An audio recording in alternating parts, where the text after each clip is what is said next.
আজ পবিত্র আশুরা। পুরান ঢাকার হোসেনি দালাল থেকে বের হয়ে ঐতিহ্যবাহী তাজিয়া মিছিল, শোক ও ধর্মীয় ভাব গাম্ভীর্যের মধ্য দিয়ে সকালে হাজারো মানুষের অংশগ্রহণে হয় এই মিছিল। ইসলামের আদর্শ সত্য প্রতিষ্ঠার জন্য ইমাম হোসেন রাদিয়াল্লাহু তাআলা আনহুর আত্মত্যাগ স্মরণ এবং তার আদর্শ থেকে শিক্ষা নিতেই তাজিয়া মিছিলে অংশ নেন শিয়া সম্প্রদায়ের মানুষরা। এই মিছিলকে ঘিরে নেওয়া হয় ব্যাপক নিরাপত্তা। শেখ নজরুল ইসলামের ক্যামেরায় আরও জানাচ্ছেন আলাউদ্দিন আল আজাদ। পবিত্র আশুরা উপলক্ষে সকাল থেকেই পুরান ঢাকার হুসনি দালানে জড়ো হন শিয়া সম্প্রদায়ের হাজারো মানুষ। সেখান থেকেই শুরু হয় ঐতিহ্যবাহী তাজিয়া মিছিল। অধিকাংশ মানুষের পরনে ছিল কালো পোশাক, অনেকের হাতে নিশান, আলম, পাঞ্জা সহ বিভিন্ন ধর্মীয় প্রতীক। কারবালার শোকাবহ ঘটনার স্মরণে বুক চাপড়ে মাতম করেন এবং ইয়া হুসাইন ধ্বনিতে পুরো এলাকা মুখর হয়ে ওঠে। মিছিলে অংশগ্রহণকারীরা জানান, ইমাম হোসেন রাদিয়াল্লাহু তাআলা আনহু এর আদর্শ থেকে শিক্ষা নিতেই তাজিয়া মিছিলে অংশ নিয়েছেন তারা।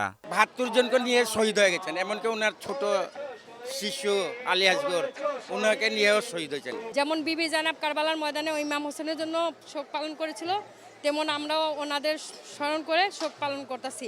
এটা হচ্ছে আমাদের একটা ইমাম হুসাইনের চিহ্ন, যে আমরা তার চিঠিবাহক। হোসাইনের ভক্ত, হোসাইনের কারবালার স্থান। হযরত ইমাম হুসাইন আলাইহিস সালাম কারবালার প্রান্তরে পাপিষ্ট কুলাঙ্গার ইয়াজিদ বাহিনীর হাতে পরিবার পরিজন সহ শাহাদত বরণ করেন। এই মিছিল ঘিরে নেওয়া হয় ব্যাপক নিরাপত্তা ব্যবস্থা। মোতায়েন ছিল আইনশৃঙ্খলা বাহিনীর অতিরিক্ত সদস্য।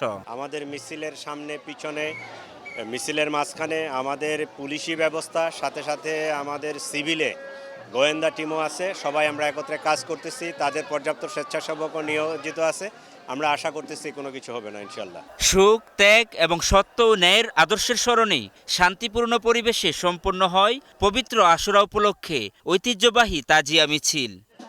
পুরান ঢাকার ইমামবাড়া থেকে ধর্মীয় ভাবগাম্ভীর্যের মধ্য দিয়ে তাজিয়া মিছিলটি বের হয়েছে। এটি রাজধানীর বিভিন্ন সড়ক প্রদক্ষিণ করছে।